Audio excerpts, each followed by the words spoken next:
David Gitonga from Kenya. My friend, how you doing, buddy? Yeah, I'm doing fine, John. How are you?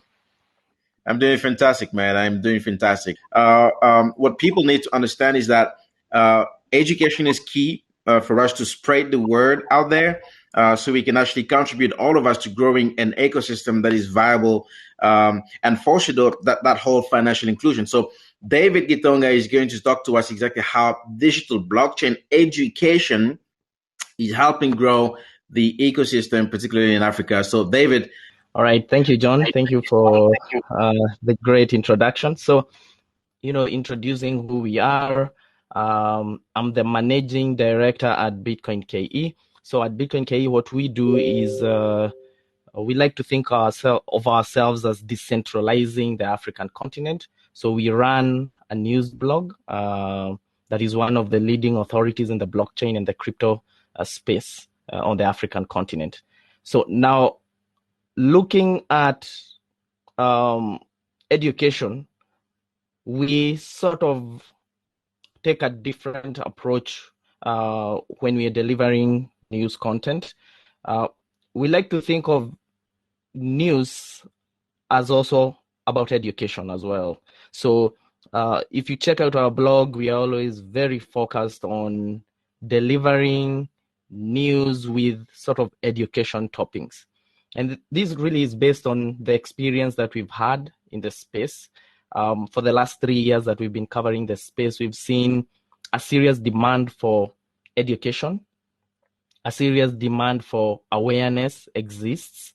So when we deliver news, people are always curious to find out, what's going on in the space. If we are talking about NFTs, people want to know what are NFTs. So we sort of take that approach or that opportunity to, explain or describe some of these things. So this is just one of the news stories that we recently did on NFTs.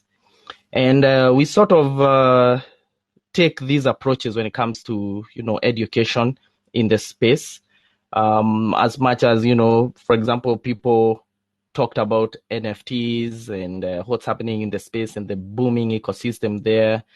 A lot of the people, for example, on the continent, don't really understand what this is all about. So taking the education perspective, as I said, education toppings for us means we take that opportunity to explain what NFTs are. So we were able to, break down what NFTs are, what it means, and how, readers can participate or truly understand how they can, engage in these spaces. So now, another aspect of what we are seeing around blockchain education on the continent is that digital Zoom classes have become a hit. I think almost everybody now is using Zoom to educate a lot of their readers. And we believe that this is likely going to continue. Talking to a lot of these brands, we are seeing most of them are now getting more comfortable doing online activities. Right now we are in a digital class, and this has become quite appealing and exciting to a lot of people. And this is likely going to continue, and this will become a key part of blockchain education on the African continent. I would also like to look at blockchain education on the continent based on what some brands have been able to do. So the two examples that always come to mind are Binance and Paxful. So one, as most of the listeners are probably aware, that these two brands are some of the most successful on the continent. They've been able to, drive massive revenue on their platforms, but it all starts with education. So we've worked with some of these brands for quite some time, and you can see that the approach that they're taking is always about educate all the time. So they sort of think, why don't we first bring out as much value as we can before we start selling. So there are a few examples here that I had prepared. So these are just some of the examples of how, we are seeing blockchain education happen on the continent.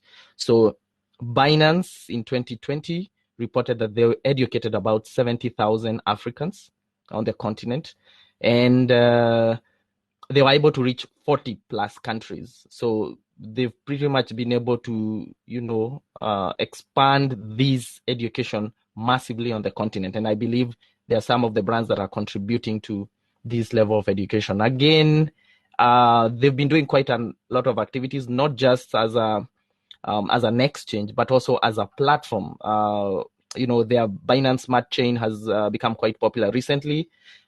They've taken very active steps towards helping also, developers on the continent be able to onboard and be able to actually build projects on that. So this year they launched the Binance tour to help African developers build.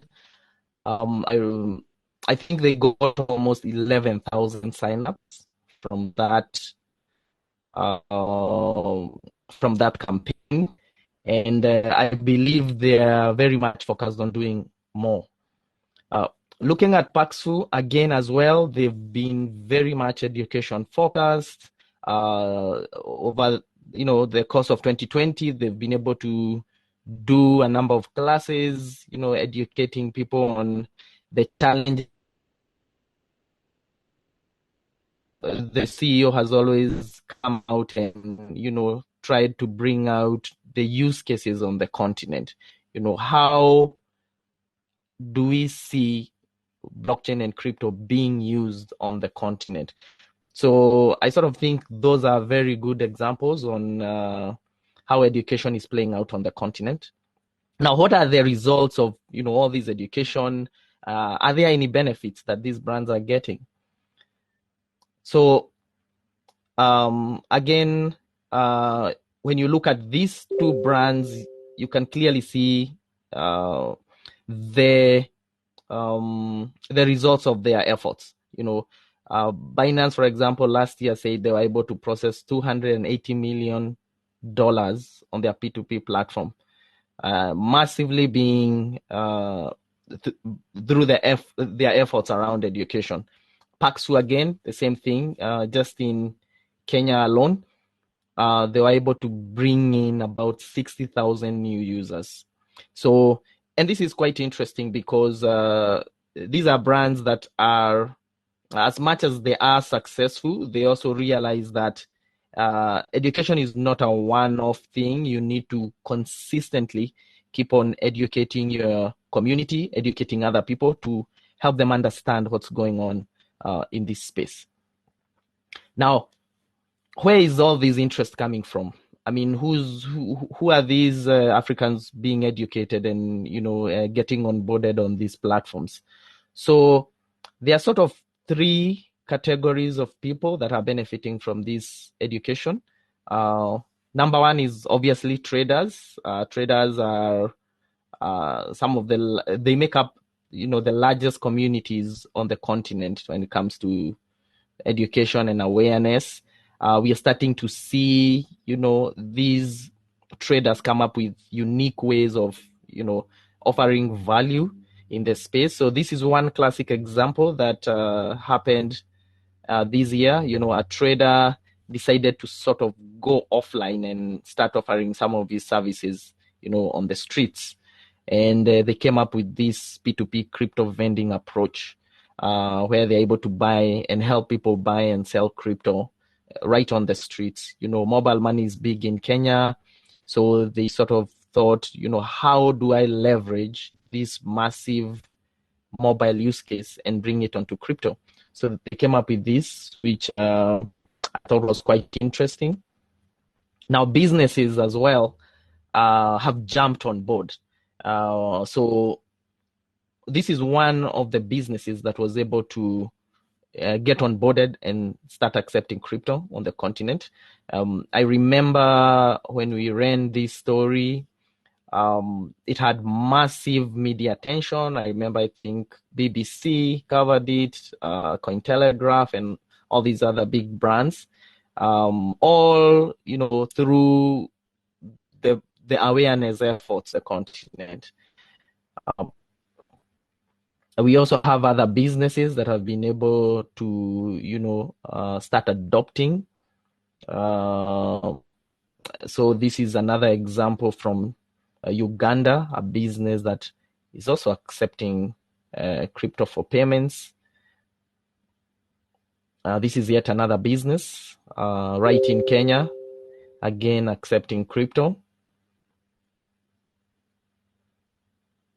And this is also quite another interesting example because I remember when this story came out, there was a lot of interest and education around, what's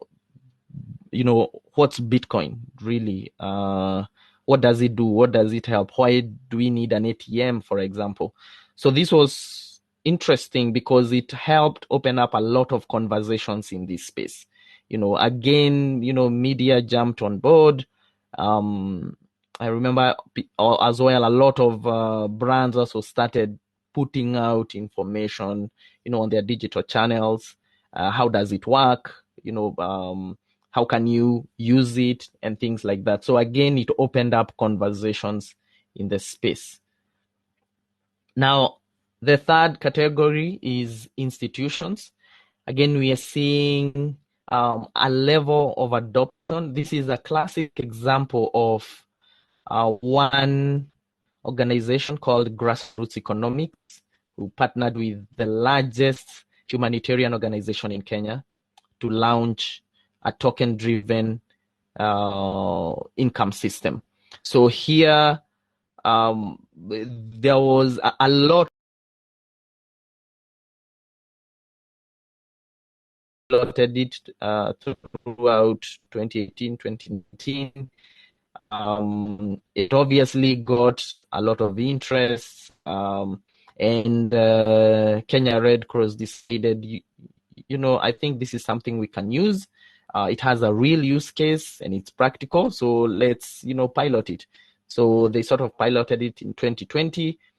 2021 they came on and actually introduced something different, a basic income system based on this token. So this so far has gotten massive success, and I think this is something to look out for as one of the real use cases that will be of importance on the continent. Again, when it comes to governments, as much as we talk of regulation and the challenges around that, we saw an interest around government as well in terms of awareness. Conversations started happening. So this is one example of what happened in Kenya. The speaker there is actually the Minister of ICT, talking about, it's time that we started thinking about adoption, and he actually advocated for the government to think about, launching a digital currency. So a lot of these conversations, again, they sort of start like that. They sort of start across, awareness, what's happening across the digital space. And then these conversations move again onto, into government spaces, and then things start to happen from there. So now, with this massive level of education and what is happening on the continent, it's good, maybe brands that are looking to enter Africa, or just considering what opportunities are there, what can they really do. So again, reiterating from the presentation, I think three things stand out. So revenue follows education. Again, I think brands want to look at education as quite key, even as much as they're looking at revenue and returns out of their efforts. I think education takes center stage, and once they've been able to offer that level of value, then I think revenue will just follow automatically. And again, I go back to the case of Binance and Paxful, I think a lot of the revenue that is coming via their channels is really based on the massive education efforts that they've been able to put through. Use cases, again, highlighting the use cases on the continent. Again, the issue of Sarafu token is one example. I think disseminating information around what are the practical use cases in this space.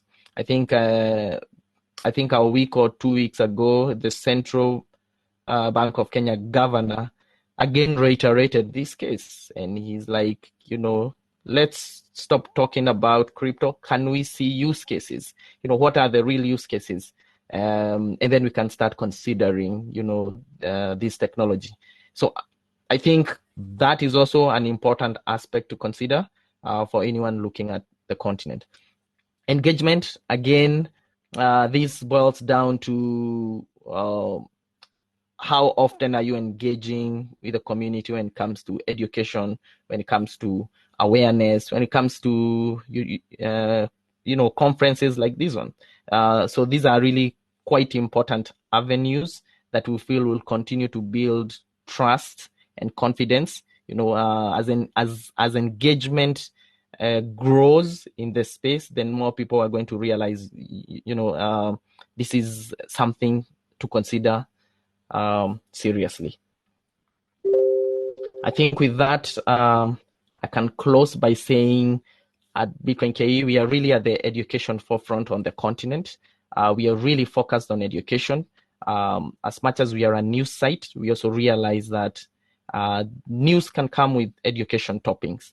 And so I think my presentation ends there. Thank you so much, John. Appreciate your time and effort, and have a fantastic day, okay? Thank you as well. Thank you for having me. Only a pleasure. Bye-bye.